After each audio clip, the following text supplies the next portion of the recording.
Well, hi, this is Michael Douville, and I have a special guest today. Charles Nenner is with us, and we're going to talk about some very, very important charts that Charles has sent. And he's been a little concerned about what's going in the market. Last week, while I was on vacation, he sent out a very, very important notice, and his work was absolutely incredibly spot on. Charles, thank you so very much for visiting with us today. You're welcome. Now, last week you sent me a chart. You said you saw a opportunity for someone who had not sold to maybe start taking in some of the selling some of their portfolio that they were going to sell. They had an opportunity to do that. Do you recall it? Did you want to talk about that? Yes, I sent you two charts on the Dow Jones. If we take a look, then people can see what the outlook is and what's going on. This is a weekly Dow Jones Industrial chart, it says. And right at the top, before this thing came down, you see there are three cycles on the bottom. That's our timing model. The cursor is right at the top, and you can read it on the left side. It says 19th of November 21. That's where it went out. Now, these are cycles longer-term weekly cycles that rule the stock market. Sometimes they're up, sometimes they're down. So I have a special model developed that comes up with the end result. But this was very clear because all three, as you can see where the cursor is, were topping at the same time. And the last time we saw that, if you go all the way to the left, was at 2006.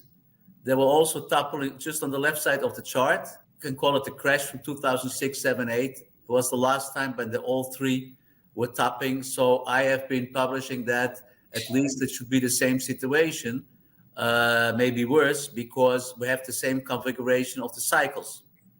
So we totally went out of the market in November. And what I wrote is, and maybe you have the short-term Dow Jones chart that I sent you. So it says the daily now is bottoming around the 5th, 6th of May. But we had on the NASDAQ, we had a downside price target when this whole down move started of 12,200. I think yesterday the close was 12,201. So that was good enough. So if I don't get lower price targets and the short-term cycle now leads to a bounce, what I wrote is people who did not get out use the bounce in the next couple of weeks to get out, because after the summer or in the summer, I just have to calculate, it's going to go down a lot again, and you'll be sorry. I know you should have gone out in November, but you will be sorry if you don't use the next bounce to get out. So it's not to get out now. First, we'll see if this daily cycle can do something, because the weekly cycles are so strong on the downside. So we're looking for a bounce, and then I will time it, and then it's another chance to sell some stocks if you're still in the market. So a couple questions. When you say if you don't get more downside targets, so you got a 12,200 went to 12,201. So if you get another downside target, that's going to tell you we're not going to get this bounce and it's going to continue going. Is that correct? No, we get the bounce from a lower level. So let me explain it like this. It's like you're sitting in a subway and you know where the stations are. So it's going to stop in 34th Street, and if not, the next one is 42nd Street. So it's not that it's going to stop somewhere in the middle. We know exactly what the price targets are, and we know exactly if it doesn't really hold around 12,200, where the next downside price target. So everything is actually mathematical and calculated from the beginning. It makes investing very, very simple.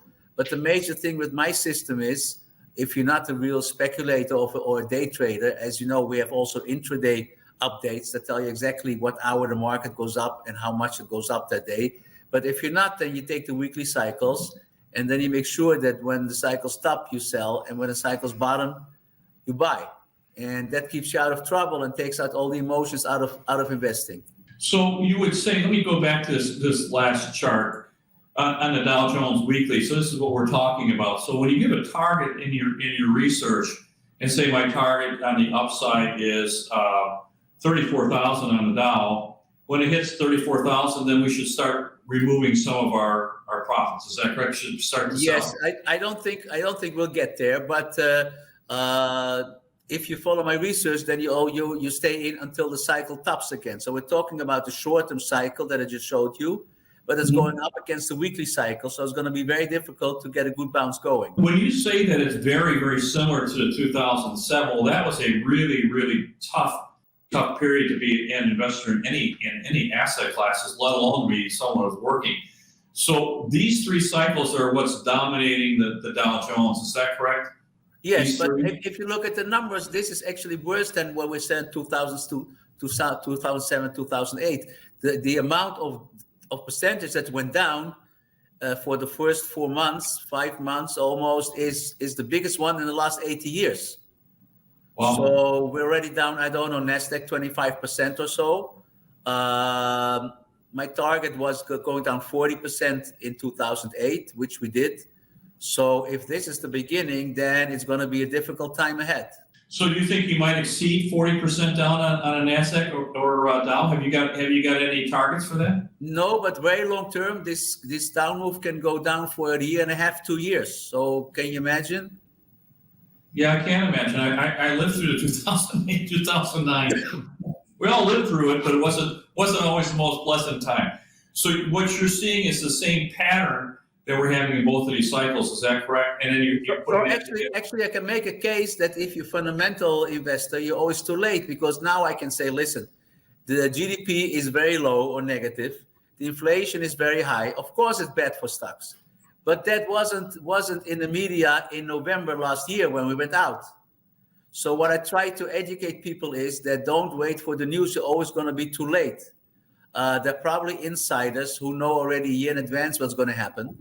And based on cycles, because a lot of big firms use my work and they're all going to sell. And if you wait till the media pick it up. So today on CNBC was interesting because I have some people who covered all the shorts around 4,000 on the S&P because there was a price target. And it says now what they're going to say is don't buy because it could be a bear trap. So first they keep everybody in. And now if there's a chance to see a bounce, it says don't buy because it could be a bear trap. So they're always on the wrong side. So until they wake up, it's already 20 or 30% lower. So don't listen to all this media. Just watch our research.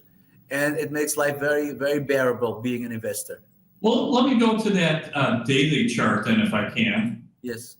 And so this bounce that we're talking about is this right here. So you've got the date was 5/5. That was 3-4 days ago. Yeah. It bottomed, and you're talking about this bounce right here. Is there a way to quantify that as to how long this is going to be?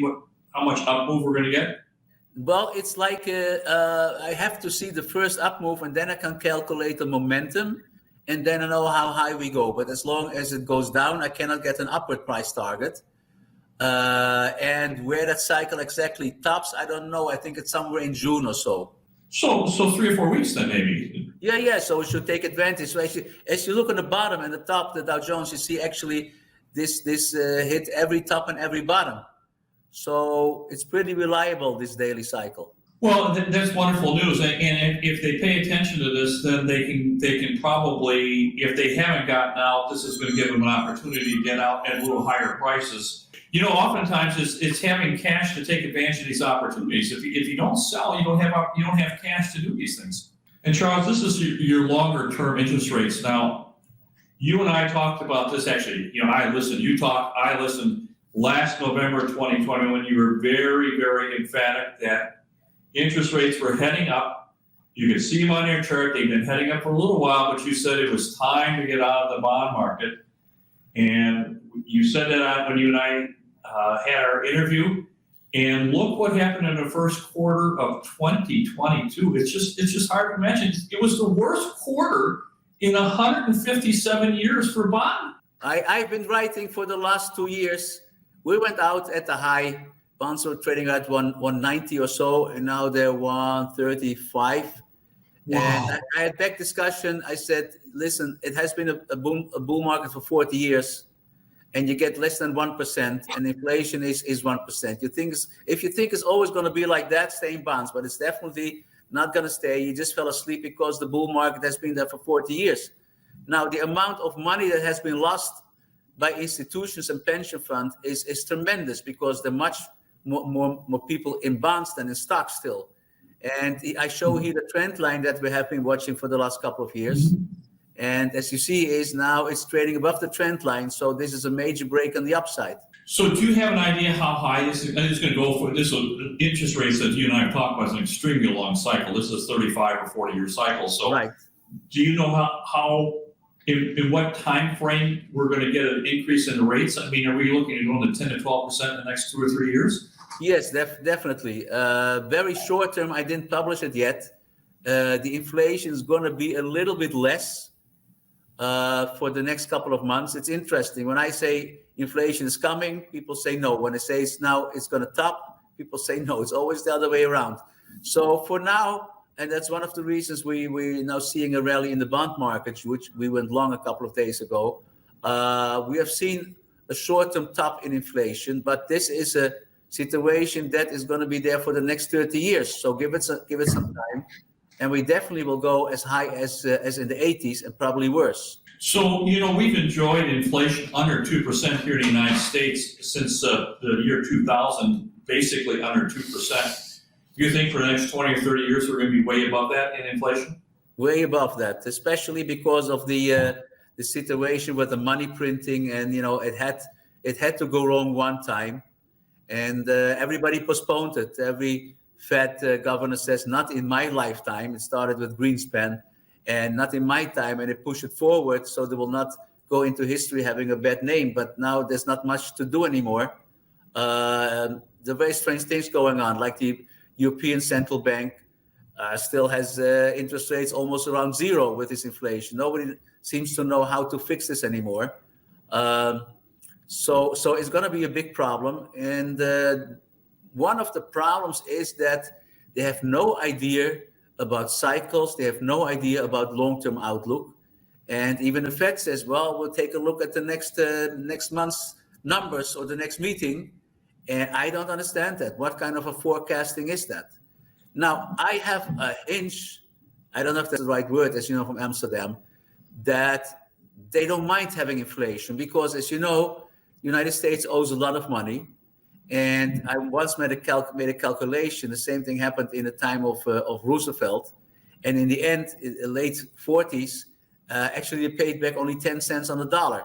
So if there's going to be a lot of inflation, that's the way to get out of the debt, because as long as there's no inflation, you have to pay back everything. So I don't think they mind the inflation. Well, that brings up a really good point, because then what's the implication of long-term inflation, high long-term inflation? So if we're talking about inflation, really, we're not talking about a spike. We're talking about something that's going to be into the system itself, that's going to be with us for long term.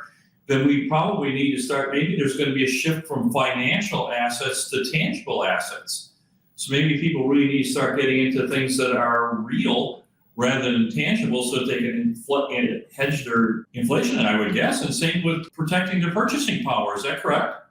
Well, there's not much you can do. Like I wrote, there's nowhere to hide at the moment. I think we saw a top in real estate. You don't want to be in the bond market. You don't want to be in the stock market. It's too early for gold and silver.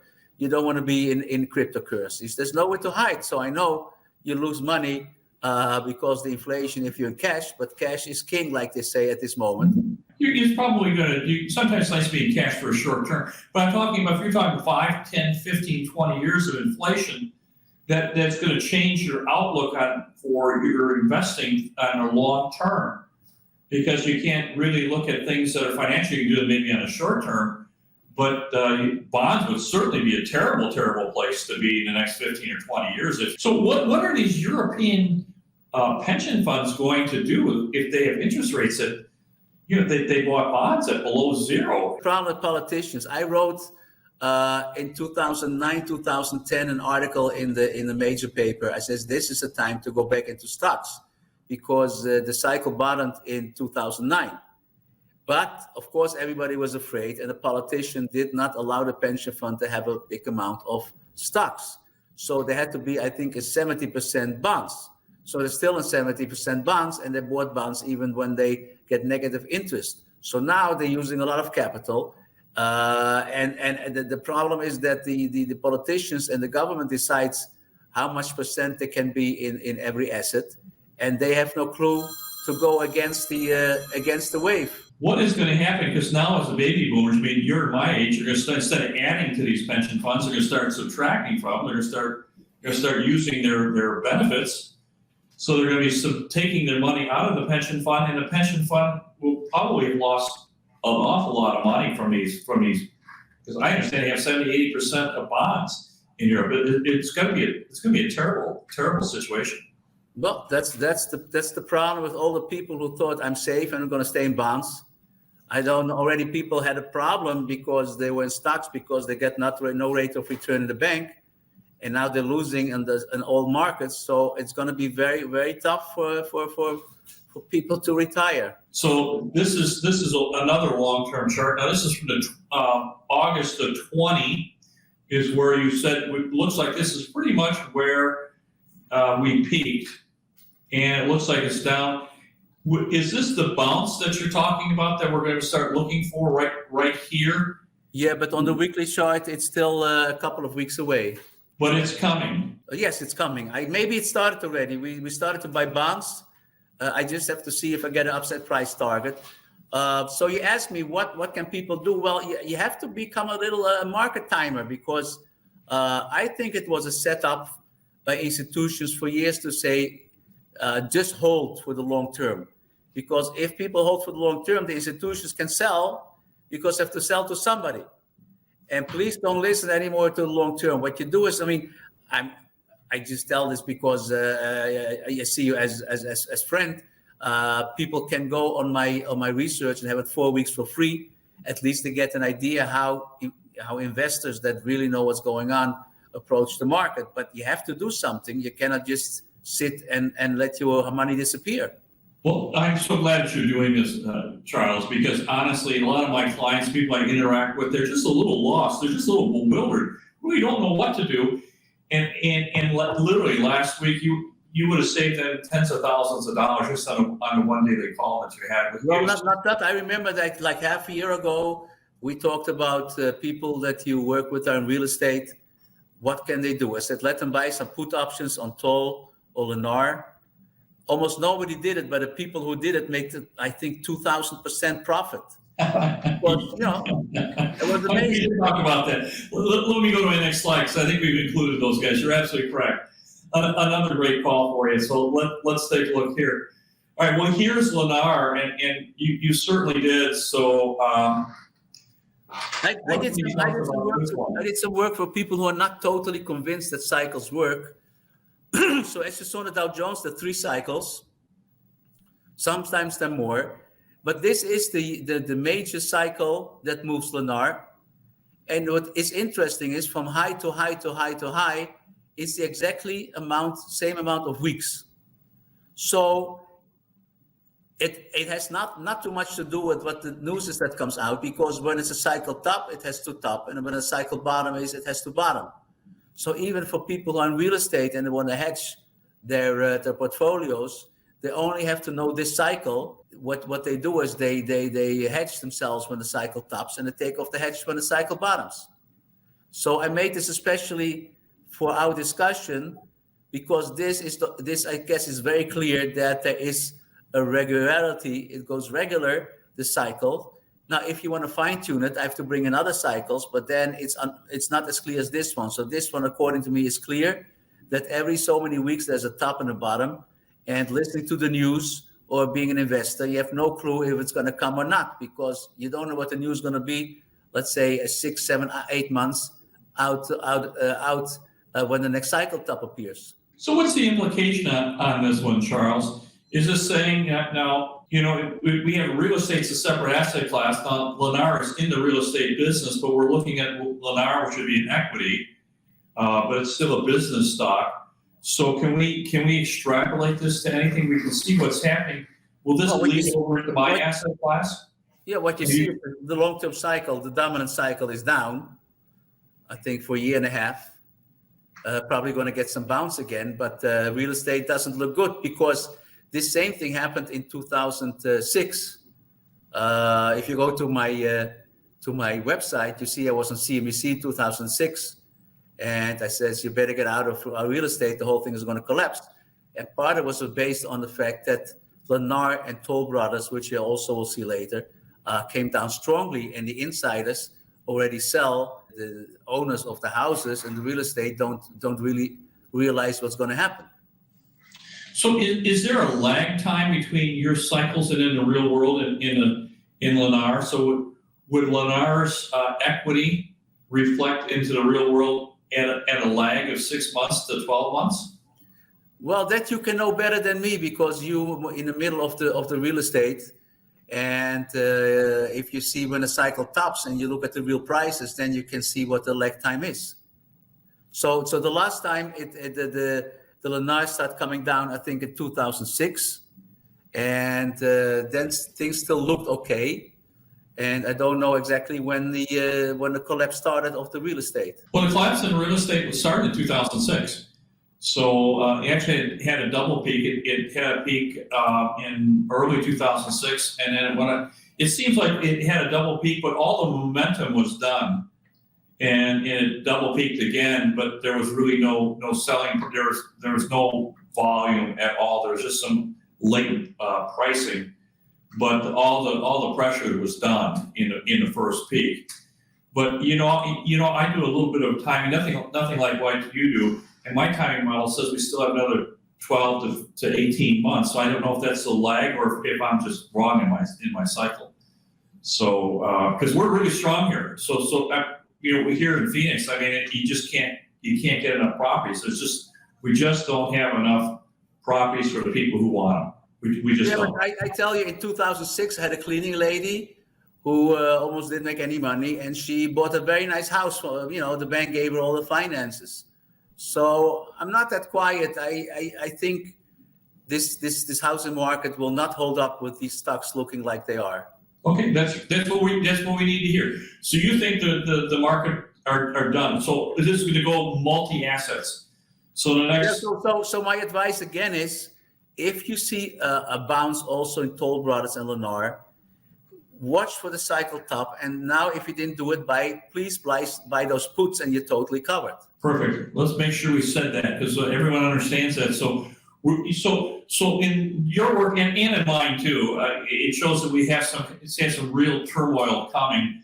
And let me go on the next slide too, because we've got a couple other slides that we want to get through that will maybe illustrate this. Here's Toll Brothers again, and we're talking about the same type of cycle. So we have two in the same asset class. Both are experiencing the same type of drop. And of course, this is real world being reflected in your cycles.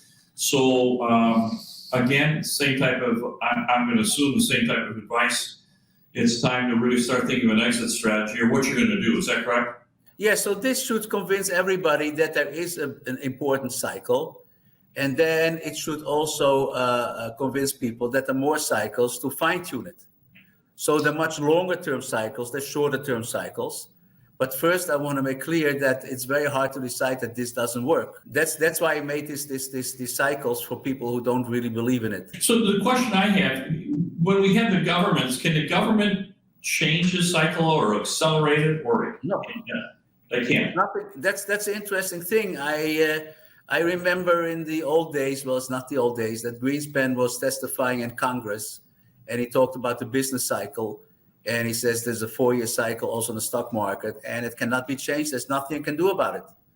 Now, if you maybe remember that a lot of my work is based on the Sunspot theory, the Sunspot intensity, and the Sunspot cycle is 11.5 years, and the business cycle is 11.5 years. You talk here with the laws of nature that you cannot change. Now, again, if you think that humankind can change reality, then you can never predict anything.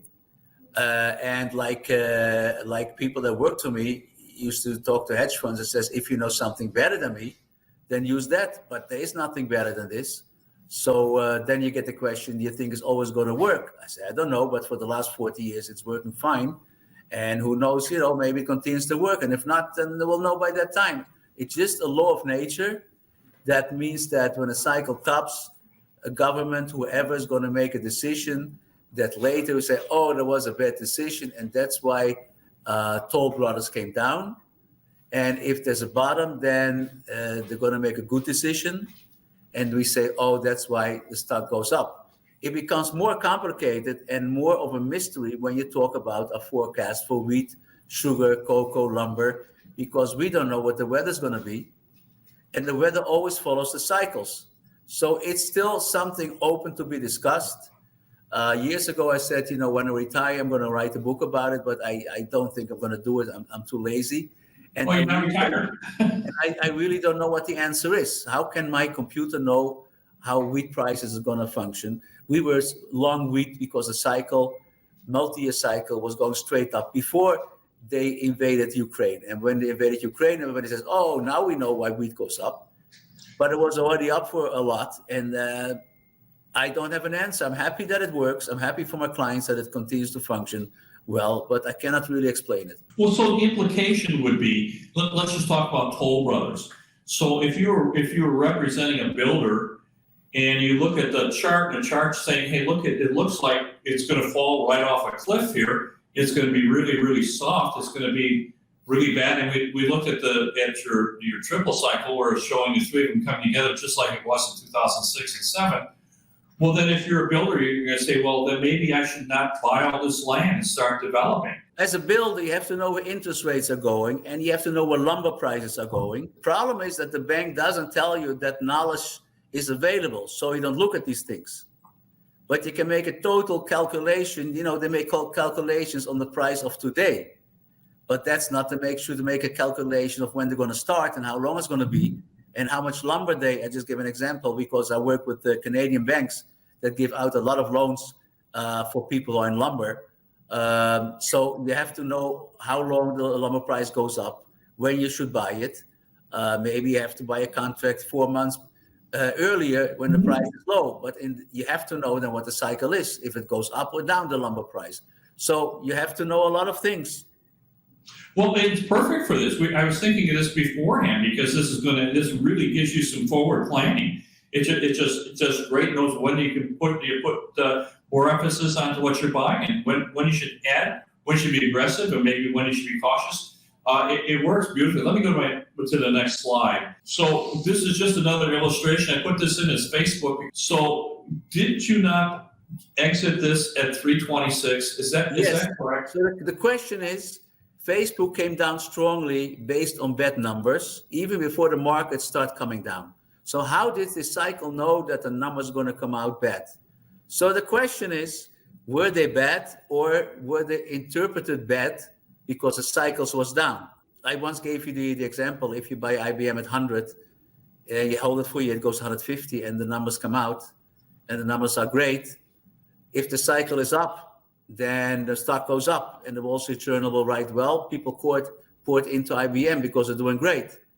And if the numbers are great, but the cycle is down, so the stock goes down. So what did they write the next day? Well, investors took profit because they don't think they can do better next year. So it all has to do with psychology and interpretation. So I am not good enough to tell you if these numbers were really that bad. But like we went out in 326, and right now, since there's a cycle low, I said, well, if the market holds where I think it's going to hold the NASDAQ, then people can start buying back some Facebook, but only for a bounce. It's not going all the way up, but for a bounce because, they sidestepped like $130, $140, so they want to get back a little bit. Well, and you always say, Charles, we don't really know why. We just know what is going to happen. It's much more important to know what is going to happen. I don't care why sometimes. But the implications is just enormous on a lot of these. So if you can start seeing this and you can start correlating. So we've been talking about the fact that the Dow Jones looks like it's going bad. We've got inflation's going up. We got housing coming down. And we got some stocks coming up. It sounds to me like we've got some rocky roads right in front of us. Let me go to my next slide here. Here's the U.S. dollar too. And I've been watching this, Charles. Even I haven't talked about this, but when there's turmoil in the world, the United States dollar seems to get an awful lot of strength to it. And here we are, we have inflation in the United States, and we have a strong dollar. So I concern them, what happens, because the dollar is going to cycle. What happens when the U.S. dollar decides that it's time to go down? What's going to happen to inflation? Because everything is, so if it's quoted $100 for oil in U.S. dollars and the dollar softens, it could go down to 90 U.S. dollars. But oil would go up to 110. It'd be the same thing, just Right. because of the dollar. It So will make inflation. It will make inflation even worse. make inflation even worse. And this just goes to what you're talking about, that we're going to have long-term inflation. So are we talking about maybe the U.S. dollar softening up considerably? Not right now. Not right now. So, we've had some of these spikes. I think this is probably somewhere in the 2001, 2002 area. I think the U.S. dollar went up on the DXY to about 122. And today I think it's flirting with 104. So it's still got quite a ways. Do you think you get back up to the cycle high? Yeah, I think it looks bullish. They have been complaining about the dollar, and everybody's expecting the dollar come down, but we have been positive on the dollar. And especially if interest rates stay at zero in Europe, there's no reason to buy the euro, just from a fundamental point of view. Can you imagine like being in Turkey, where they've got inflation, their lira is just kind of falling apart. They've lost 50, 60, 70% of their purchasing power. And then they have the US dollar getting stronger. On top of that, the inflation in some of these countries would be off the charts. Well, it's just a precursor for having more problems in the world. That's the implication of this, isn't it? Because it's going to cost everything. You'd be working, and your dollar doesn't buy anything. And food prices are going through the roof. Correct. So we still see food prices going through the roof. We see the dollar going higher. That means that the oil's got to be going up as well. Well, short term, not so much anymore. I think for the moment we saw most of it. The same thing for natural gas. I wrote a whole article about it because it's always natural gas goes up, goes up, goes up. I think we bought it around 2.5 or so, and we went out at 8.40. That was the sell signal. But the people think it goes to the roof always, and it's very hard to get them out when things are going well. But for the time being, again, I think things will soften a little bit. Well, that's been my outlook too. I thought we were going to have some moderation in inflation. I didn't think it was going to go away, but I thought it was going to moderate. How long do you think that the Fed's going to continue raising interest rates on us, Charles? Does it look like they're talking like multiple increases? The economy is already softening, and it's reacting very negatively, very quickly. Do you think they'll continue with their increases? I think they don't know what they're doing, so that's why I cannot predict what they're doing. Well, that's I like that. That's a good one. I like that. Let me go to the next slide. So this is the agriculture. Again, it's just a perfect shot. So you're talking that in July, it looks like if you're going to buy wheat. Now, if you were, say you were a bread manufacturer or you made pizza dough, this would be the time you want to buy some wheat. Is that correct? Yeah, but isn't it interesting with this cycle? So if Biden says, these things happen because of Putin, it has nothing to do with Putin because the cycle is up anyway. It's very hard because everybody has a self-interest. There was, give you a little history to explain it. There was Professor Schumpeter, who really believed in cycles and in business cycles, and he predicted the crash of 1929 also. And after that came Keynes, and Keynes said, well, if we take care of the money supply, whatever, we're not going to have a new crash. So if you're a politician and you say, well, I adhere Schumpeter, why will people vote for you? Because you cannot do anything to change the history. So you go after Keynes because then you can do something. So that's why politicians have to make up these stories, because if you say, wheat has nothing to do with Putin or whatever, right? So then they have a big problem because what does it have to do with? Right. And then what are you doing? Because then you, Mr. Biden, you cannot change history because it's going the way it's going to go anyway. Well, they always want someone to blame, Charles. So I guess this is cut in stone. So anyway, we see wheat bottoming soon. Is this going to be a very long bounce with the prices coming back up, or is this part of your inflationary cycle right here? I guess wheat is part of the inflationary, but most of it is still natural gas and crude oil. So this would be a good trade for some coming. Do you know how long this bounce is going to be? No, I didn't calculate that. I just made the charts to give you an idea. Well, But if people follow the research, it will tell you exactly how high and when the bottom is and when the top is. We publish 4 times a week with the exact dates and exact levels. And here's copper too. We put this one in because it just didn't get any more explicit than these last two. This, for instance, I told big investors not to trust the second top because the cycles were down. And as you see, the cycle was a little bit up, but not very much. So now copper is down. I have to take a look on the left side. You see it into July. So we might see a little bit less inflation if these things come down for a couple of weeks or a couple of months. Do you think the economies might start picking up if we see copper going up here? I don't think the economy is going to pick up. This is just a trading range then, huh? This is one of the most important slides in the whole deck because I want everyone to take advantage of your free, 3 weeks, 4 weeks that you give away free so they can take a look at your research. And honestly, I get nothing out of this, but I think that in times like these, to have someone of your caliber that offers free research is just an incredible opportunity for someone. So Charles, they can just go to charlesnenner.com and just follow and go. I think you have a tab there for free research. Is that correct? Yeah, for 30 days. 30 days. Okay. 30 well, days. in 30 days, you're going to give them you're going to give them a tremendous amount of information. Yeah, and then at least it's important to see how we analyze markets, even if you don't like it, but you have to know what's out there in the world.